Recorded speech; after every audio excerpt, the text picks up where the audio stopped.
അള്ളാഹുവിന്റെ ഖുർആനിൽ ഈ ജൂത സമൂഹം എന്ന് പറയുന്നത് നമുക്കറിയാം, ബനു ഇസ്രയേൽ എന്ന് പറയുന്നത് യാക്കൂബ് നബിയുടെ പരമ്പരയ്ക്കാണ്. യാക്കൂബ് നബിയുടെ വാപ്പ ആരാണ്? ഇസ്ഹാഖ് നബിയാണ്. ഇസ്ഹാഖ് നബിയുടെ വാപ്പ ആരാണ്? ഇബ്രാഹിം നബിയാണ്. പക്ഷെ ഈ ബനു ഇസ്രയേൽ എന്ന് പറയുന്ന അല്ലെങ്കിൽ ജൂതന്മാര് എന്ന് പിൽക്കാലത്ത് വിളിക്കപ്പെടുന്ന വിശുദ്ധ ഖുർആനിൽ തന്നെ അത് പറഞ്ഞു യഹൂദി എന്ന്. ആ ജൂത വിഭാഗം ഉടലെടുക്കുന്നത് മൂസാ നബിയുടെ കാലം മുതലാണ്. ബനു ഇസ്രയേൽ എന്ന് പറയുന്നത് മൂസാ നബിയുടെ കാലം മുതലാണ്. നസാറ എന്ന് പറയുന്ന ക്രൈസ്തവ വിഭാഗം ഉടലെടുക്കുന്നത് ഈസാ നബിയുടെ കാലം മുതലാണ്. പക്ഷെ ഈസാ നബിയുടെ അനുയായികളായ ക്രിസ്ത്യാനികളും മൂസാ പ്രവാചകന്റെ അനുയായികളായ ജൂതന്മാരും അവര് പറയുന്നത് ഞങ്ങൾ ഏതൊരു ആദർശത്തിലാണോ ആ ആദർശത്തിലായിരുന്നു ഇബ്രാഹിം നബി എന്നാണ്. ഇബ്രാഹിം നബിയെ പറ്റി ഖുർആൻ പറഞ്ഞത് മാകാന ഇബ്രാഹിം യഹൂദിയും വലാ നസ്റാനിയ. അല്ലാഹ് പറഞ്ഞു ഇബ്രാഹിം നബി യഹൂദിയല്ല, നസ്റാനിയുമല്ല, ജൂതനുമല്ല, ക്രിസ്ത്യാനിയുമല്ല. ഇബ്രാഹിം നബി അലൈഹിസ്സലാം വലാകിൻ കാന ഹനീഫൻ മുസ്ലിമ, അദ്ദേഹം ഒറിജിനൽ മുസ്ലിം ആയിരുന്നു എന്ന് അല്ലാഹു പറയുകയാണ്. അപ്പൊ ജൂതന്മാര്, ക്രിസ്ത്യാനികൾ അവരുടെ പിതാക്കന്മാരായ ഇബ്രാഹിം നബിയും മകൻ ഇസ്ഹാഖ് നബിയും അദ്ദേഹത്തിന്റെ മകൻ യാക്കൂബ് നബിയും അദ്ദേഹത്തിന്റെ പരമ്പരകളുമൊക്കെ ഞങ്ങളുടെ ആശയത്തിലും ആദർശത്തിലുമായിരുന്നു എന്ന് ജൂതന്മാരും നസാറാക്കളും വാദിക്കുമ്പോ ഒന്ന് ചരിത്രപരമായിട്ടൊന്ന് നമ്മൾ മനസ്സിലാക്കണം. ഇവരൊക്കെ ഉണ്ടാകുന്നതിന് എത്രയോ സഹസ്രാബ്ദങ്ങൾക്ക് മുമ്പാണ്, നൂറ്റാണ്ടുകൾക്ക് മുമ്പാണ് ഇബ്രാഹിം നബിയുടെ ജനനം. ഇബ്രാഹിം നബിയുടെ ജനനത്തിന് എത്രയോ നൂറ്റാണ്ടുകൾക്ക് ശേഷമാണ് ജൂതന്മാരുണ്ടായത്. ഇബ്രാഹിം നബിയുടെ കാലഘട്ടത്തിന് എത്രയോ നൂറ്റാണ്ടുകൾക്ക് ശേഷമാണ് ഈസാ നബി അലൈഹിസ്സലാം പ്രതിനിധാനം ചെയ്യുന്ന നസ്വാറാക്കൾ അഥവാ ക്രിസ്ത്യാനികൾ ഉണ്ടായത്. ഇവര് പറയുന്നു അവരൊക്കെ ഞങ്ങളുടെ കൂട്ടത്തിലായിരുന്നു എന്ന്. അള്ളാഹുവിന്റെ ഖുർആൻ അവിടെയാണ് ഏറ്റവും വലിയ അക്രമിയെ പരിചയപ്പെടുത്തിയത്. സൂറത്തുൽ ബഖറ നിങ്ങളൊന്ന് പരിശോധിച്ചാൽ മനസ്സിലാകും. 140-ാമത്തെ ആയത്താണ്. അള്ളാഹു പറയുന്നത് ഈ വിഷയം അവതരിപ്പിച്ച് ഈ വിഷയത്തെ പറ്റി ഇങ്ങനെ പറഞ്ഞുകൊണ്ട് വന്നിട്ടാണ് അള്ളാഹു പറയുന്നത് വമൻ അളലമു മിമ്മൻ കതമ ശഹാദതൻ ഇൻദഹു മിനല്ലാഹ് വമല്ലാഹു ബിഗാഫിലിൻ അമ്മാ തഅലമൂൻ. അള്ളാഹുവിന്റെ ഖുർആൻ പറയുകയാണ്, വളരെ വ്യക്തമായി പറയുന്നു, വമൻ അളലം, ഏറ്റവും വലിയ അക്രമി ആരാണ്? ആരെക്കാൾ? മിമ്മൻ കതമ ശഹാദതൻ ഇൻദഹു മിനല്ലാഹ്, അല്ലാഹുവിന്റെ അടുക്കൽ അവർ ഒരു വിഷയത്തിൽ സാക്ഷി നിന്നു. അല്ലാഹുവിന്റെ അടുക്കൽ ഇവർ ഒരു വിഷയത്തിൽ സാക്ഷി നിന്നു. ആര്?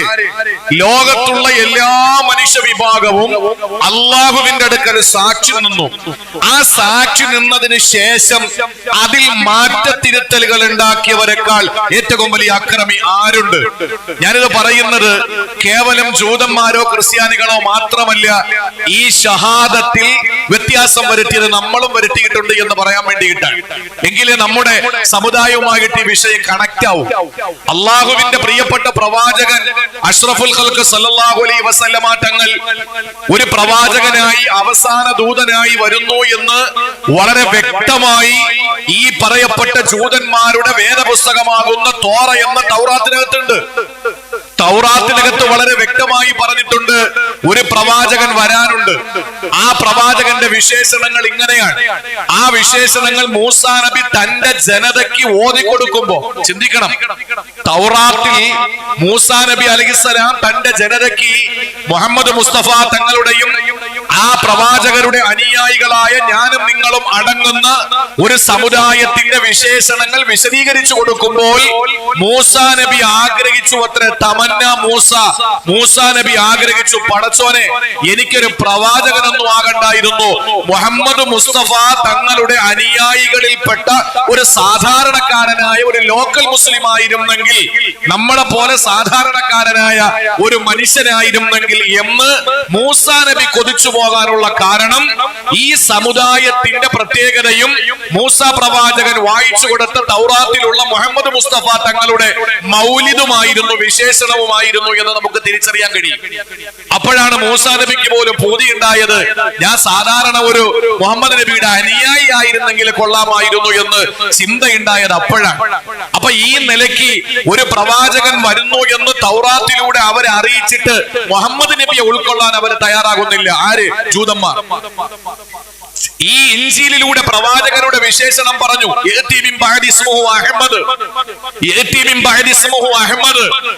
ഈസാ നബിയുടെ ജനനത്തെ പറ്റിയിട്ടും ഈസാ നബിയുടെ നിയോഗത്തെ പറ്റിയും സൂറത്ത് സഫിൽ പറയുന്നത് എനിക്ക് ശേഷം ഒരു അഹമ്മദ് എന്ന പ്രവാചകൻ നിങ്ങൾക്ക് വരുന്നു എന്ന സുവിശേഷം അറിയിക്കാനാണ് ഞാൻ വന്നത്. എനിക്ക് രണ്ട് ഡ്യൂട്ടിയാണ്.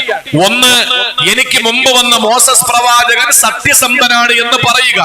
മറ്റൊന്ന്, എനിക്ക് ശേഷം ഒരു അഹമ്മദ് എന്ന പേരുള്ള ഒരു പ്രവാചകൻ നിങ്ങൾക്ക് വരും എന്ന സുവിശേഷം. ഇത് രണ്ടും അറിയിക്കലായിരുന്നു ഈസാ നബിയുടെ ആ നിയോഗത്തിന്റെ ലക്ഷ്യം. എന്ന് പറഞ്ഞാൽ ജൂതന്മാർ എങ്ങനെയാണോ കടന്നു വന്നത്, മൂസാ നബി എന്താണോ പ്രബോധനം നടത്തിയത്, ആ പ്രബോധനം സത്യമാണ് എന്ന് സമുദായത്തെ പഠിപ്പിക്കുന്ന ഡ്യൂട്ടിയായിരുന്നു. അതോടൊപ്പം തന്നെ ഇനി ഇതെല്ലാം മാറ്റി തിരുത്തിക്കൊണ്ട് അള്ളാഹുവിന്റെ പ്രവാചകൻ അവസാന കാലത്ത് ഒരു ദൂതൻ നിങ്ങൾക്ക് വരാനുണ്ട്, ഇസ്മുഹു അഹമ്മദ്, അദ്ദേഹത്തിന്റെ പേര് അഹമ്മദ് എന്നാണ്. അവിടെ നിന്നാണ് ഖാദിയാനിസം ഉണ്ടാവുന്നത്. ഈ വിശുദ്ധ ഖുർആനിന്റെ ഇസ്മുഹു അഹമ്മദ് എന്ന് പറയുന്ന അഹമ്മദ് എന്ന പ്രവാചകൻ വരുന്നു എന്ന് പറയുമ്പോ ആ അഹമ്മദ് എന്ന് പറയുന്ന പ്രവാചകൻ അബ്ദുള്ളയുടെയും ആമിനയുടെയും മകനായ മുഹമ്മദ് അല്ല, അത് അഹമ്മദ് എന്ന് പറയുന്ന ഖാദിയാനികളുടെ നേതാവാണ് എന്ന് വാദിച്ചുകൊണ്ടാണ് ഖാദിയാനിസം ഉണ്ടായത്. കേരളത്തിൽ എല്ലാ സ്ഥലങ്ങളിലും ഇന്ന് ഖാദിയാനികൾക്ക് പള്ളിയുണ്ട്. ഖാദിയാനികളുടെ പള്ളി ധാരാളമായി കാണാൻ കഴിയും. ആ ഖാദിയാനികൾ അംഗീകരിക്കുന്നത് അള്ളാഹു ഏകനാണെന്ന് അംഗീകരിക്കുന്നുണ്ട്. പക്ഷെ മുഹമ്മദ് മുസ്തഫ എന്ന് പറയുന്ന ലോകം സൃഷ്ടിക്കപ്പെടാൻ കാരണക്കാരനായ നമ്മുടെ രോമാഞ്ചമായ, നമ്മുടെ വികാരമായ, നമ്മുടെ നായകനല്ല അവസാന പ്രവാചകൻ അഹമ്മദ് ബിലാം മുർസ എന്താണ് ഖാദിയാനി എന്ന് പറയുന്ന ഗുലാം മിർസ എന്ന് പറയുന്നവരാണ് ഏറ്റവും അവസാനത്തെ പ്രവാചകൻ എന്ന് പറഞ്ഞിട്ട് ഖാദിയാനിസം ലോകത്ത് പ്രചരിപ്പിച്ചു. നമ്മൾ ചിന്തിക്കേണ്ട വിഷയമാണ്.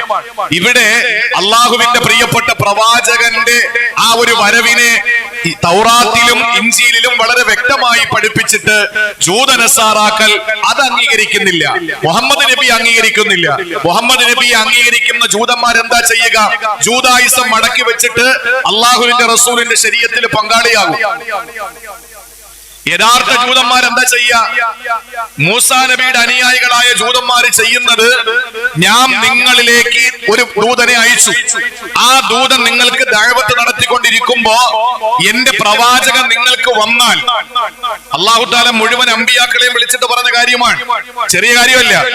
ആദം നബി മുതൽ ഈസാ പ്രവാചകന്മാർ വരെയുള്ള എല്ലാ പ്രവാചകന്മാരെയും വിളിച്ചു കൂട്ടിയിട്ട് അല്ലാഹ് പറഞ്ഞു, നിങ്ങൾ ദഅവത്ത് നടത്തിക്കൊണ്ടിരിക്കുമ്പോ എന്റെ ഹബീബ് നിങ്ങളുടെ അടുക്കൽ വന്നാൽ, മക്കയിൽ ഭൂജാതരായ അബ്ദുള്ളയുടെയും ആമിനയുടെയും മകനായ നമുക്ക് വലിയ മതിപ്പൊന്നും ഇല്ലാത്ത രീതിയിൽ പ്രവൃത്തി ദോഷം കൊണ്ട് നാം ഉമ്മത്ത് മുഹമ്മദിൽ നിന്ന് മാറിപ്പോകാൻ സാധ്യതയുണ്ട് എന്ന് ഇന്ന് പ്രവർത്തനങ്ങൾ കൊണ്ട് തിരിച്ചറിയാൻ പോകുന്ന ആ ഒരു അവസ്ഥയിലേക്ക് എത്തപ്പെട്ട്, എന്നാൽ നമ്മുടെ ജീവന്റെ ജീവനായി കാണേണ്ട നമ്മുടെ നായകൻ വന്നു കഴിഞ്ഞാൽ ആ പ്രവാചകൻ വരുന്ന സന്ദർഭത്തിൽ നിങ്ങളുടെ തൗറാത്തും അടക്കണം, നിങ്ങളുടെ ഇഞ്ചീലും അടക്കണം, നിങ്ങളുടെ സബൂറും അടക്കണം.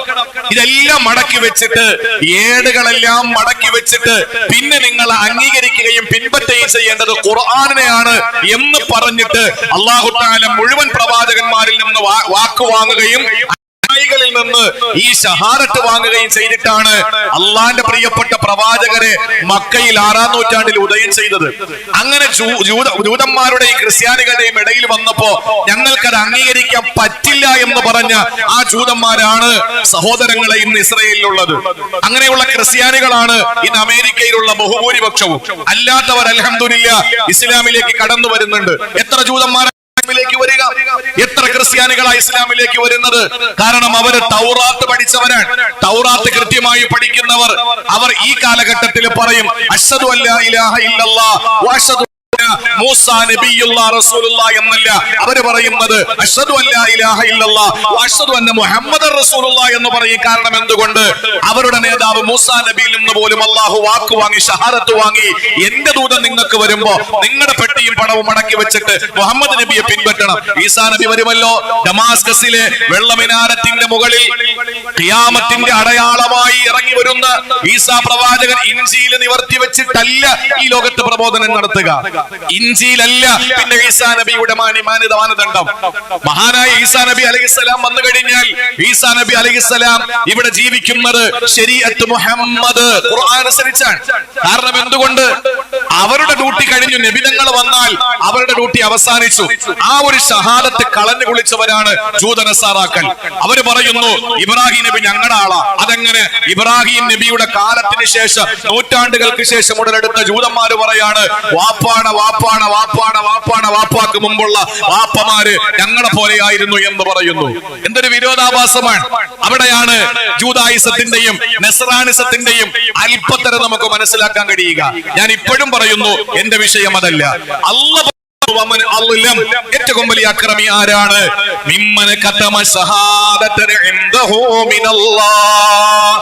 അല്ലാഹുവിൽ നിന്ന്, പടച്ച തമ്പുരാനിൽ നിന്ന് ഒരു സാക്ഷി ഷഹാദത്ത് നടപ്പിലാക്കിയതിനു ശേഷം ആ ഷഹാദത്തിനെ മറച്ചു വെച്ചവനേക്കാൾ ഏറ്റവും വലിയ അക്രമി ആരാണുള്ളത്?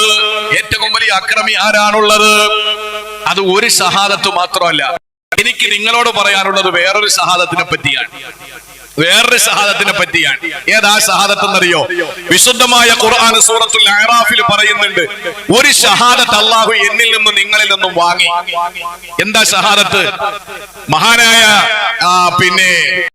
മുഫസ്സിരിൻ അബ്ദുല്ലാഹി ഇബ്നു അബ്ബാസ് റളിയല്ലാഹു അൻഹു അടക്കമുള്ളവർ പറയുന്നുണ്ട്, അല്ലാഹു തആല ആദം നബിയെ സൃഷ്ടിച്ചു.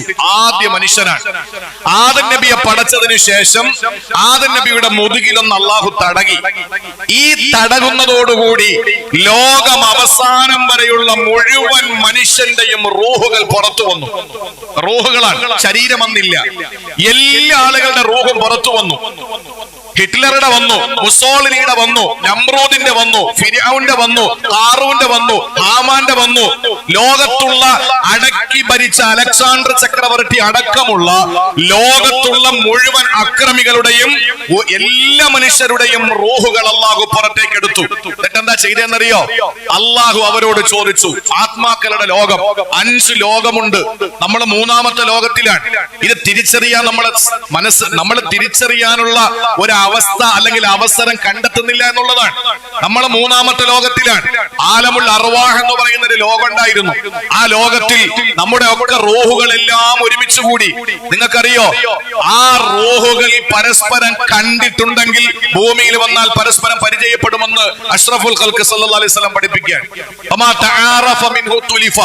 ഇവിടെ ആരൊക്കെ തമ്മിൽ മിണ്ടും, ആരൊക്കെ തമ്മിൽ ദുനിയാവിൽ സംസാരിക്കും, ആരൊക്കെ തമ്മിൽ പരിചയപ്പെടും. ആ പരിചയപ്പെടൽ ഇവിടെ തുടങ്ങുന്നതല്ല, ആലമുൽ അർവാഹിൽ വെച്ച് ആ റൂഹുകൾ തമ്മിൽ, ഏതൊക്കെ റൂഹുകൾ തമ്മിൽ ഒരു ചെറിയ ഒരു സ്പാർക്ക് എന്ന് പറഞ്ഞാൽ ഒരു അട്രാക്ഷൻ, അവർ തമ്മിൽ ഒരു അടുപ്പുണ്ടായിട്ടുണ്ടോ, ആ റൂഹുകൾ അവരുടെ ശരീരത്തിലേറി ദുനിയാവിലെത്തുമ്പോ പരസ്പരം മിണ്ടും പരിചയപ്പെടുമെന്ന് ആരംഭപൂവായ ഹബീബ് നബി മുഹമ്മദ് മുസ്തഫ. അവിടെ പരിചയപ്പെടാത്ത റൂഹുകൾ ഭൂമിയിൽ വന്നാൽ കാണില്ല. ഞാൻ ചോദിക്കട്ടെ, നിങ്ങൾ ആരെങ്കിലും അമേരിക്കയിലെ ഏതെങ്കിലും എല്ലാ മനുഷ്യരെയും കണ്ടു എന്ന് പറയാൻ കഴിയില്ല. എന്തിന്? ഈ കാസർഗോഡ് ജില്ലയിലെ എല്ലാ മനുഷ്യരെയും നിങ്ങൾ കണ്ടു എന്ന് പറയാൻ കഴിയില്ല. ഇല്ല, ഒരിക്കലും നിങ്ങൾക്കും എനിക്കും കഴിയില്ല. പക്ഷെ നമ്മൾ കണ്ടവരെക്കാൾ എത്രയോ കോടാനകോടി ജനങ്ങളെ കാണാതിരിക്കുന്നുണ്ട്. ആ കാണാത്തവരെ ഒന്നും ആലമുൽ അർവാഹിൽ വെച്ച് നമ്മൾ കണ്ടിട്ടില്ല. അതുകൊണ്ടാണ്. ഇനി കണ്ടെങ്കിലോ ആലമുൽ അർവാഹിൽ വെച്ച് നമ്മൾ മിണ്ടുകയോ കാണുകയോ സംസാരിക്കുകയോ ചെയ്തിട്ടുണ്ടെങ്കിൽ ദുനിയാവിൽ കണ്ണടയും മുമ്പ് എപ്പോഴെങ്കിലും നമ്മൾ അവരുമായിട്ട് സംസാരിച്ചിരിക്കും. ഉമർ റളിയല്ലാഹു അൻഹു അലി തങ്ങളോട് ചോദിച്ചു, അലിയെ, എനിക്ക് ചില ആളുകളോട് ഭയങ്കര ദേഷ്യമാണ്, ചില ആളോട് എനിക്ക് വല്ലാത്തൊരു വെറുപ്പാണ്, എന്നാ അവരെ എന്നെ യാതൊരു നിലയിൽ ഉപദ്രവിച്ചിട്ടുണ്ടാവൂല. ആ സമയത്ത് ഉമർ ബിൻ ഖത്താബ് തങ്ങളുടെ വാക്ക് കേട്ടിട്ട് അലി തങ്ങൾ ചിരിക്കാൻ. ഉമർ തങ്ങൾ പറഞ്ഞു, എന്നാൽ ചില ആളുകളോട് എനിക്ക് വല്ലാത്തൊരു സ്നേഹമാണ്, എന്നാ അവരെ എന്നെ പിറകെ നടന്ന് ഉപദ്രവിച്ചിട്ടുമുണ്ട്, എനിക്ക് അവരോട് സ്നേഹമാണ്. അങ്ങനെയൊക്കെ നമ്മുടെ ജീവിതത്തിൽ ഉണ്ടാവുമല്ലോ. ചില ആളുകളെ കാണുമ്പോൾ നമുക്ക് വല്ലാത്തൊരു വെറുപ്പാണ്, അവര് നമുക്കൊരു ഉപദ്രവം ചെയ്തിട്ടുണ്ടാവൂല. എന്നാൽ ചിലരോട് വലിയ സ്നേഹമാണ്, അവര് നമുക്ക് ഒരുപാട് ഉപദ്രവം ചെയ്തിട്ടുണ്ടാവും. അതെന്തുകൊണ്ടാണ് അലിയെ എന്ന് ഉമർ ബിൻ ഖത്താബ് റളിയല്ലാഹു അൻഹു ചോദിക്കുമ്പോ അലി റളിയല്ലാഹു അൻഹു പറഞ്ഞ മറുപടി, ഉമർ തങ്ങളെ, അത് ഈ ആലമുൽ അർവാഹിൽ വെച്ച് നിങ്ങൾ തമ്മിലുണ്ടായ ഏതെങ്കിലും ഒരു പ്രശ്നമാണ്. ആലമുൽ അർവാഹിൽ വെച്ച് നിങ്ങൾ തമ്മിലുണ്ടായ ഏതെങ്കിലും പ്രശ്നമാണ്. നമ്മൾ പറയും ഭാര്യയോട്, നീ ഏത് സമയത്താണ് നിന്നെ ഞാൻ കല്യാണം കഴിക്കേണ്ടി വന്നത്? തലയിലായിപ്പോയല്ലോ, ശരിയാണ്. അത് എങ്ങനെയൊക്കെ ഏതൊക്കെ നിലയില് ഏതെല്ലാം അളവ് പോലെ വെച്ച് പരിശോധിച്ചാലും ആലമുൽ അർവാഹിൽ വെച്ച് നിന്റെ ഭാര്യയായി എഴുതപ്പെട്ടവളാണെങ്കിൽ വളരെ കൃത്യമാണ് നിന്റെ ജീവിതത്തിൽ അവൾ കടന്നു വന്നിരിക്കും. അതിനാണ് തലവര എന്ന് പറയുന്നത്. അതിനാണ് തലവര എന്ന് പറയുന്നത്. അല്ലാതെ ഞാൻ അതുവഴി പോയി അങ്ങനെ കയറി കണ്ടപ്പോ നിന്നെ കെട്ടിപ്പോയി അല്ല, അതുവഴി നിന്നെ നടത്തിച്ചു കൊണ്ടുപോയത് പടച്ചോനാണ്. കാരണം ആലമുൽ അർവാഹിൽ വെച്ച് അവളുടെയും നിന്റെയും റൂഹും തമ്മിൽ ചേർന്നിട്ടുണ്ട്. അതിന്റെ പേരിലാണ്. അതാണ് ആലമുൽ അർവാഹ് എന്ന് പറയുന്നത്. ആ ലോകത്ത് വെച്ച് അല്ലാഹു തആല ആദം നബിയുടെ മുതുകിൽ തടകിയിട്ട് ആദം നബിയുടെ മുതുകിൽ നിന്ന് ലോകത്തുള്ള മുഴുവൻ മനുഷ്യന്റെയും റൂഹുകൾ പുറത്തേക്ക് ഇറങ്ങുമ്പോ അള്ളാഹ് ചോദിച്ചൊരു ചോദ്യമുണ്ട്, അലസ്തു ബിറബ്ബിക്കും, ഞാൻ നിങ്ങളുടെ റബ്ബാണോ? അന്ന് മോദിജിയും പറഞ്ഞു അതെ, അന്ന് ഫിർഔനും പറഞ്ഞു അതെ, അന്ന് ഹാമാനും അതെ, അന്ന് ലോകത്തുള്ള എല്ലാ ആളുകളും പറഞ്ഞു. എല്ലാ മനുഷ്യരും, മുസ്ലിമീങ്ങളും സുന്നികളും മുജാഹിദും ജമാഅത്തും തബ്ലീഗും കാഫിറും മുശ്രിക്കും മുനാഫിക്കും മുബ്തദിയും ഒക്കെ പറഞ്ഞു ബല, പടച്ചവനെ നീ ഞങ്ങളുടെ റബ്ബ് തന്നെയാണ്, നീ ഞങ്ങളുടെ റബ്ബ് തന്നെയാണ്. ആ സമയത്ത് പടച്ച തമ്പുരാൻ എന്താ പറഞ്ഞെന്നറിയോ? നിങ്ങൾ നാളെ പരലോകത്ത് വരും, അവസാനത്തെ ഒരു ലോകമുണ്ട്. ആ ലോകത്ത് നിങ്ങൾ വരുമ്പോൾ നിങ്ങൾ മാറ്റി പറയും, എനിക്കറിയാം നിങ്ങളെ ഷഹാദത്തിൽ കളവ് കാണിക്കും, അതുകൊണ്ട് നിങ്ങൾ രേഖാമൂലം എഴുതിത്ത, നിങ്ങൾ രേഖാമൂലം എനിക്ക് എഴുതിത്ത, നിങ്ങൾ ഞാൻ റബ്ബാണ് എന്ന് നിങ്ങൾ സമ്മതിച്ചു എന്ന് രേഖാമൂലം നിങ്ങൾ എനിക്ക് എഴുതിത്തരാൻ അള്ളാഹു മുഴുവൻ ആത്മാക്കളോടും പറഞ്ഞു. അന്ന് എവിടാ ബുക്ക്, എവിടാ പെൻസില്, എവിടാ പേപ്പർ, എവിടാ പെന്ന്, ഇതൊന്നും ചോദിക്കരുത്. ഇതൊക്കെ വിശ്വസിക്കേണ്ടവനാണ് മുഅ്മിൻ, ഇതൊക്കെ വിശ്വസിക്കേണ്ടവനാണ് മുഅ്മിൻ. എല്ലാത്തിനും പ്രാമാണികമായ പിൻബലം നമുക്കുണ്ട് താനും. അതുകൊണ്ട് പ്രിയപ്പെട്ട സഹോദരങ്ങളെ, അല്ലാഹു റബ്ബുൽ ഇസ്സത്ത് ഞാൻ നിങ്ങളുടെ റബ്ബല്ലയോ എന്ന് ചോദിച്ചപ്പോ ആദം നബിയുടെ മക്കളായി പിറക്കുന്ന സകല മനുഷ്യരുടെയും ആത്മാക്കൾ ബല, പടച്ചവനെ സമ്മതിച്ചു എന്ന് പറഞ്ഞു. വഇദ് അഖദ റബ്ബുക മിൻ ബനി ആദമ മിൻ ളുഹൂരിഹിം ദുരിയതഹും വഅശ്ഹദഹും അലാ അൻഫുസിഹിം അലസ്തു ബിറബ്ബികും ഖാലൂ ബലാ شهدنا أن تقولوا يوم القيامة إنا كنا عن هذا غافلين. സൂറത്തുൽ അഅറാഫ് 172-ാമത്തെ ആയത്താണ്. അല്ലാഹുവിന്റെ ഖുർആൻ വളരെ സ്പഷ്ടമായി പറയുന്നു. ഈ ആയത്തിന്റെ തഫ്സീറിലാണ് ഞാൻ പറഞ്ഞ സംഭവം ഉള്ളത്. ആദം നബിയുടെ മുതുകിലൊന്ന് തടകിയപ്പോ ലോകത്ത് വരാനിരിക്കുന്ന വന്ന എല്ലാ ആത്മാക്കളും പുറത്തേക്ക് ഇറങ്ങി. അവരോട് അല്ലാഹ് ചോദിച്ചു, അലസ്തു ബി റബ്ബിക്കും, ഞാൻ നിങ്ങളുടെ റബ്ബല്ലയോ? ബലാ, പടച്ചവനെ തന്നെയാണ്, നീ തന്നെയാണ് ഞങ്ങളുടെ റബ്ബ്, നീ തന്നെയാണ് ഞങ്ങളുടെ സംരക്ഷകര്, വേറെ ഒരു സംരക്ഷകനും ഞങ്ങൾക്കില്ല. 33 കോടി ദൈവങ്ങളെ പൂജിക്കുന്നവനും കല്ല് തൊട്ട് കാഞ്ഞിരക്കുറ്റി വരെ മുള്ളു തൊട്ട് മൂർക്കം പാമ്പ് വരെ ആരാധിക്കുന്നവനും അള്ളാഹുവിന്റെ മുന്നിൽ ആലമുൽ അർവാഹിൽ വെച്ച് പറഞ്ഞു, ത്രിമൂർത്തികളെ ആരാധിക്കുന്നവർ, പ്രിയേകത്വം ലോകത്ത് പ്രചരിപ്പിച്ചവര്, ഇവരെല്ലാം അള്ളാഹുവിനോട് പറഞ്ഞത് ബലാ, പടച്ചവനെ നീ തന്നെയാണ് ഞങ്ങളുടെ റബ്ബ്, ഞങ്ങൾക്ക് വേറെ റബ്ബൊന്നുമില്ല. അല്ലാഹ് പറഞ്ഞു പോരാ, നിങ്ങൾ ഷഹാദത്ത് തരണം, എനിക്ക് സാക്ഷ്യം നിൽക്കണം. നിങ്ങൾ എങ്ങനാ ഞങ്ങൾ ചെയ്യേണ്ടത്? അള്ളാഹു പറഞ്ഞു, എനിക്ക് നിങ്ങൾ എഴുതിത്ത, നിങ്ങൾ എനിക്ക് എഴുതി തരണം. അന്ന് നമ്മൾ ഓരോരുത്തരും ഈ സർവാധിനാഥനും സർവഗുണസമ്പൂർണനും സർവജ്ഞനും സർവലോക സൃഷ്ടിസ്ഥിതി സംഹാരകർത്താവുമായ അല്ലാഹു റബ്ബുൽ ഇസ്സത്താണ് നമ്മുടെ റബ്ബ് എന്ന് നമ്മൾ എഴുതി കൊടുത്തു പടച്ചവന്. ആ എഴുതി കൊടുത്ത രേഖ, ആ ചിപ്പ്, അത് എവിടെയാ ഉള്ളതെന്നറിയോ? ആ എഴുതി കൊടുത്ത മുഴുവൻ രേഖകളും ഇന്നിപ്പോ ഒരാളുടെ ഒരു സിം കാർഡിലോ അല്ലെങ്കിൽ ഒരു മെമ്മറി കാർഡിലോ അല്ലെങ്കിൽ ഏതെങ്കിലും ഒക്കെ പുതിയ പുതിയ നൂതന സംവിധാനങ്ങൾ ഉള്ളത് കൊണ്ട് നമുക്ക് പെട്ടെന്ന് തിരിയും. അതിനകത്ത് ലോകത്തുള്ള മുഴുവൻ ആളുകളുടെയും ബയോഡാറ്റ ഉണ്ടാവും, അയാളുടെ കോണ്ടാക്ട് നമ്പർ, അയാളുടെ പിന്നെ മറ്റുള്ള എല്ലാ വിശേഷണങ്ങളും കൃത്യമായി നമുക്ക് ഉണ്ടാവും. ഇതെല്ലാം നമുക്ക് നമ്മുടെ ഒരു ആധാർ നമ്പർ മാത്രം മതി. ഇവൻ എത്ര വാഹനങ്ങളുണ്ട്, ഇവൻ എത്ര മൊബൈൽ സെൽഫോണുകളുണ്ട്, ഇവൻ എത്ര സിം കാർഡുകളുണ്ട്, ഇവൻ എത്ര സെന്റ് പുരയിടമുണ്ട്, ഇവൻ എത്ര വീടുണ്ട്, ഇവൻ എത്ര റേഷൻ കാർഡ് ഉണ്ട്, ഇവൻ എത്ര കെട്ടിയോളുമാരുണ്ട് എന്ന് കൃത്യമായി അറിയാൻ ആധാർ കാർഡിന്റെ നമ്പർ മാത്രം മതി ഇന്ത്യയിൽ. ആലോചിച്ച് നോക്കിയേ, ആ ഒരു കാലഘട്ടത്തില് ഇതൊന്നും നമുക്ക് വലിയ ഒരു അത്ഭുതമായിട്ട് തോന്നാൻ പാടില്ല എന്നുള്ളതാണ്. അള്ളാഹു റബ്ബുൽ ഇസ്സത്തിനോട് അന്ന് നമ്മൾ എഴുതി കൊടുത്തു, നീ ഞങ്ങളുടെ റബ്ബാണെന്ന്. ആ എഴുതി കൊടുത്തതിനെ അള്ളാഹു സൂക്ഷിച്ചു വെച്ചിരിക്കുന്ന ഒരു സ്ഥലം ഇന്നും സൗദി അറേബ്യയിലുണ്ട്. അല്ലാഹു അക്ബർ. ഇന്ന് സൗദി അറേബ്യയിൽ അതിനെ സൂക്ഷിച്ചു വെച്ചിരിക്കുകയാണ്. ആ സൗദി അറേബ്യയിൽ സൂക്ഷിച്ചു വെച്ചിരിക്കുന്ന ഇതിന്റെ മുഴുവൻ വിവരങ്ങളും അടങ്ങുന്ന ബയോഡാറ്റ അടങ്ങുന്ന ആ സംഗതി സൂക്ഷിച്ചു വെച്ചിരിക്കുന്ന സൗദി അറേബ്യയിൽ ഇരിക്കുന്ന ആ സാധനം ആദ്യമായി ഈ ഭൂമിയിലേക്ക് കൊണ്ടുവന്നത് ഇന്ത്യയിലായിരുന്നു എന്നുള്ളതാണ്. അതാണ് ഇന്ത്യൻ മുസൽമാന്റെ ഇന്ത്യയുമായിട്ടുള്ള ബന്ധം. അതാണ് ഇന്ത്യൻ മുസൽമാന്റെ ഇന്ത്യയുമായിട്ടുള്ള ബന്ധം. അതാണ് ഇന്ത്യയിൽ ഹജറുൽ അസ്വദ് ഇറക്കുന്നത്. ആ ഹജറുൽ അസ്വദിനകത്താണ് അല്ലാഹു തആല ഇത് സൂക്ഷിച്ചു വെച്ചിരിക്കുന്നത്. ആർക്ക് എന്ത് സംശയം ഉണ്ടെങ്കിലും ചായക്കടയിൽ സംസാരിക്കണ്ട, എന്നെ വിളിക്കാം, എന്റെ റൂമിൽ വരാം. വ്യക്തമായ രേഖ ഞാൻ ഉള്ളത് കൊണ്ടാ പറയുന്നത്. പരിശുദ്ധമായ ഹജറുൽ അസ്വദിനകത്ത് അല്ലാഹു പറഞ്ഞു, നിന്റെ വായ തുറക്ക്. ഹജറുൽ അസ്വദ് വായ തുറന്നു. ഈ രേഖകൾ എന്റെ മുഅദ്ദിസ് സാഹിബിന്റെ ഇവിടെ ഇരിക്കുന്ന ഓരോരുത്തരുടെയും, നിങ്ങൾ ഓരോരുത്തരുടെയും അല്ല, ആകാശത്തിന്റെ താഴെ ഭൂമിക്ക് മുകളിലുള്ള മുഴുവൻ പ്രവാചകന്മാരുടെയും ഔലിയാക്കളുടെയും ാബത്തിന്റെയും താബീങ്ങളുടെയും കാഫിരീങ്ങളുടെയും മുനാഫിഖീങ്ങളുടെയും മനുഷ്യനായി പിറന്ന സർവ്വജനങ്ങളുടെയും അല്ലാഹു ഏകനാണ്, അവനാണ് സംരക്ഷകൻ എന്ന് സമ്മതിക്കുന്ന സമ്മതപത്രം ഹജറിന്റെ വാക്യകത്ത് അല്ലാഹു സൂക്ഷിക്കുക മാത്രമല്ല, എന്നിട്ട് വായ അടച്ചു വെക്കാൻ പറഞ്ഞു. എന്നിട്ട് അല്ലാഹുവിന്റെ റസൂൽ പറഞ്ഞു, ഈ ഹജറുൽ അസ്വദിന് ഒരു നാവും രണ്ട് ചുണ്ടും രണ്ട് കണ്ണും അല്ലാഹു തആല കൊടുത്തിട്ടുണ്ട്. നാളെ പരലോകത്ത് ഈ ഹജറുൽ അസ്വദ് സാക്ഷി നിൽക്കുമെന്ന് ആദരവായ പ്രവാചകൻ നബി മുഹമ്മദ് മുസ്തഫ.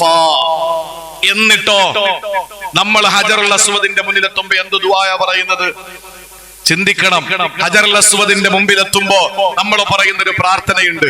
എന്താണ്? അല്ലാഹുമ്മ ഈമാനം ബിക്. പടച്ചവനെ, ഇത് കല്ലാണ്. രസകരമായ മറ്റൊരു കാര്യമുണ്ട്, വിശദീകരണങ്ങൾക്ക് സമയമില്ല. ഉമർ ഇബ്നുൽ ഖത്താബ് റളിയല്ലാഹു അൻഹു മുശ്രിക്കായിരുന്ന സമയം, ബഹുദൈവ വിശ്വാസിയായിരുന്ന സമയം, കല്ലുകളുടെ മുമ്പിൽ കഥനക്കഥകൾ പറഞ്ഞ സമയം, ഉമർ ഇബ്നുൽ ഖത്താബ് റളിയല്ലാഹു അൻഹുവിനെ തൗഹീദിന്റെ പരിശുദ്ധമായ വെള്ളി വെളിച്ചം ഹൃദയത്തിന്റെ ഉള്ളറകളിലേക്ക് അരിച്ചിറങ്ങിയപ്പോ, അദ്ദേഹം തൗഹീദിന്റെ വക്താവും അതിന്റെ അംബാസഡറുമായി മാറിയപ്പോ ഹജറുൽ അസ്വദിനെ മുത്താൻ വേണ്ടി വന്ന് ഹജറുൽ അസ്വദിന്റെ നേരെ ചുണ്ടും മൂക്കും കൊണ്ട് വെച്ചിട്ട് പെട്ടെന്ന് തലവലിച്ചു. ഹജറുൽ അസ്വദിന്റെ അടുത്ത് വന്നിട്ട് തലവലിച്ചു. എന്നിട്ട് ഹജറുൽ അസ്വദിനെ മുത്തുന്നതിന് മുമ്പ് ഒരു പ്രസംഗം അങ്ങോട്ട് നടത്തി. തൗഹീദിന്റെ പ്രഭാഷകൻ അങ്ങനെയാണ്, തൗഹീദിന്റെ പ്രഭാഷകൻ അങ്ങനെയാണ്. ഹജറുൽ അസ്വദിന്റെ മുന്നിൽ വന്ന് നിന്നിട്ട് ആ ഉമർ ഇബ്നുൽ ഖത്താബ് തങ്ങൾ ഹജറുൽ അസ്വദിന്റെ നേരെ നോക്കിയിട്ട് പറഞ്ഞു, ഇന്നി അഅലമു അന്നകി ഹജറുൻ ലാ തദുറു വലാ ഒരു ഉപകാരവും ഒരു ഉപദ്രവവും ഇല്ലാത്ത വെറും ഒരു കല്ലാണ് എന്ന് എനിക്കറിയാം. വലൗലാ റഅയ്തു അന്നി റസൂലുള്ളാഹി സ്വല്ലല്ലാഹു അലൈഹി വസല്ലം യുകബ്ബിലുകി മാ ഖബ്ബൽതുകി അബദാ.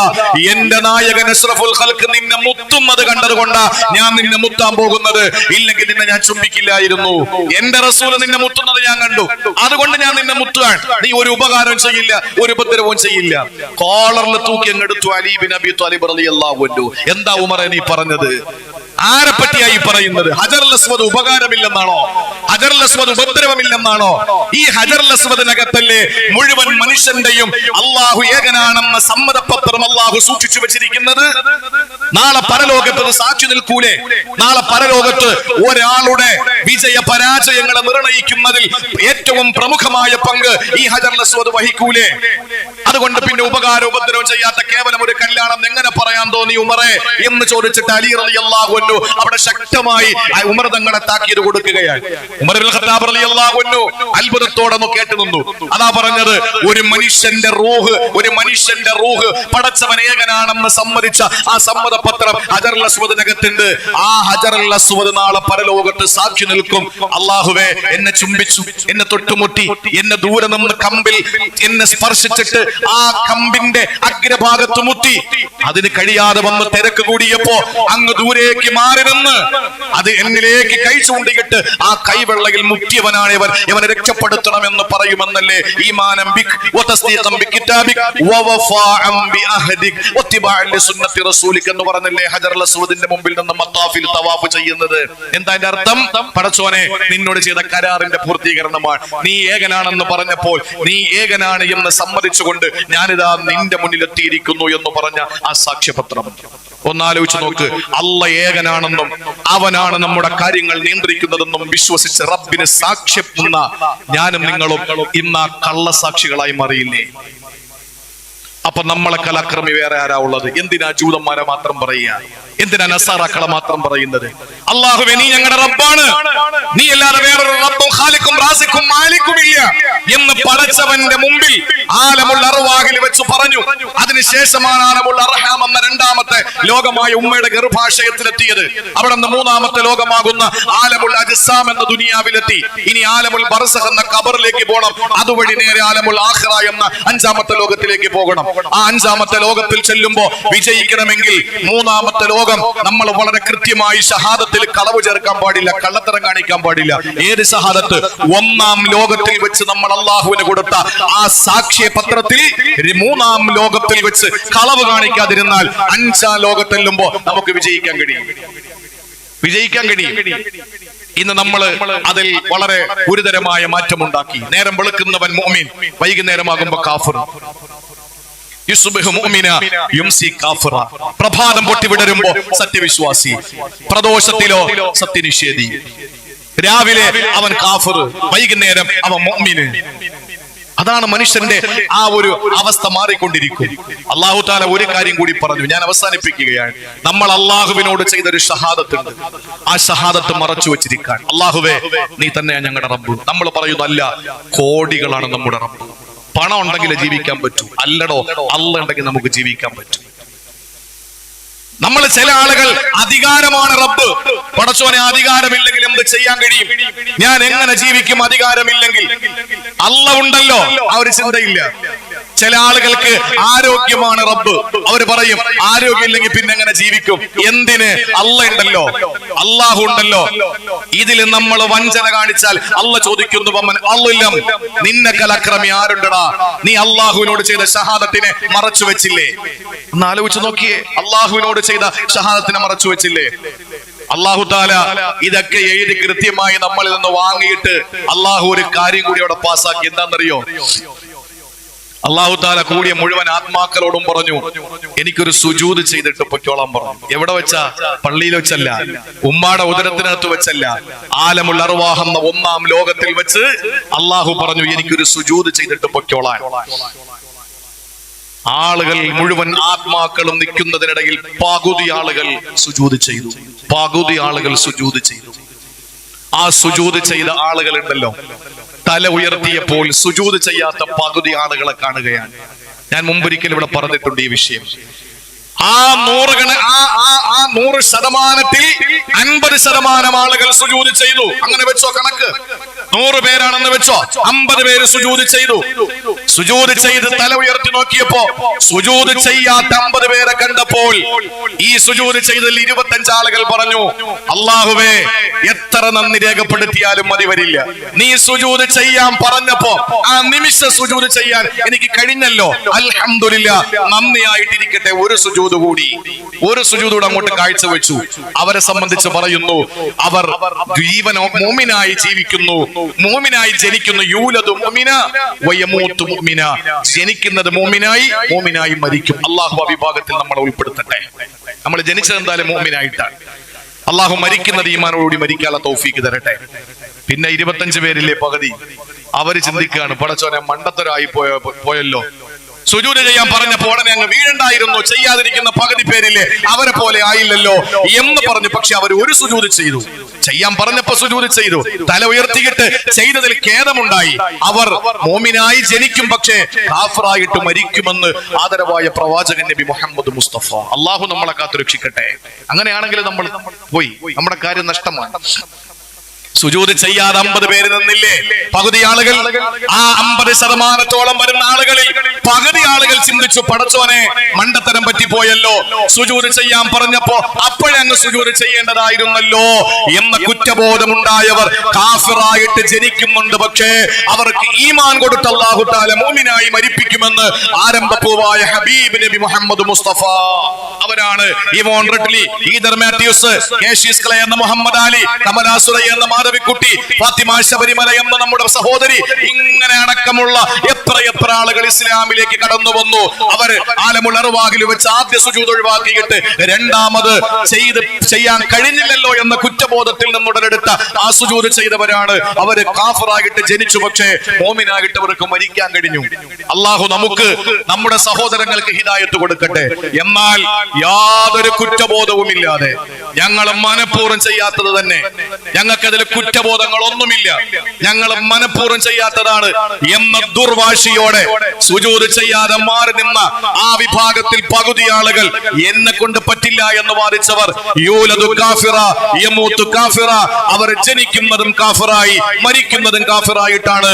സഹോദരങ്ങളെ, അതാണ് പറഞ്ഞത്, പടച്ചവനോട് കൊടുത്ത ഷഹാദത്തിൽ നമ്മൾ വെള്ളം ചേർക്കാൻ പാടില്ല. അങ്ങനെ ചേർത്താൽ നമ്മുടെ റബ്ബ് അധികാരമല്ല, നമ്മുടെ റബ്ബ് സമ്പത്തല്ല, നമ്മുടെ റബ്ബ് ആരോഗ്യമല്ല, നമ്മുടെ റബ്ബ് എന്ന് പറയുന്നത് നമ്മളല്ല, നമ്മുടെ ശരീരേച്ഛയല്ല, അല്ലാഹുവാണ് നമ്മുടെ റബ്ബ്. നമുക്ക് സമ്പത്ത് വൻ റാസിക്കായ അവനാണ്, അവന്റെ കയ്യിലാണ് മാലിക്കായ അവന്റെ കയ്യിലാണ് സർവ്വതുമുള്ളത്.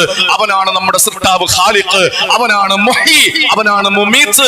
ഇതെല്ലാം വിശ്വസിക്കുന്ന ഒരാൾ ഓം എന്ന് പറഞ്ഞ് നമ്മുടെ സഹോദര സമുദായം പറയുന്ന ഓം, ആ ഊമ എന്ന മൂന്നക്ഷരങ്ങളാണ്.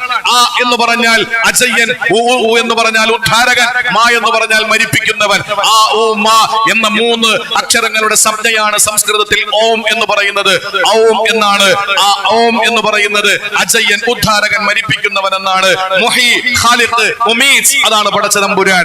ഈ ഷഹാദത്തിൽ വെള്ളം ചേർത്തവർ വമൻ അള്ലം, യവനേക്കാൾ അക്രമി ആരുണ്ട്?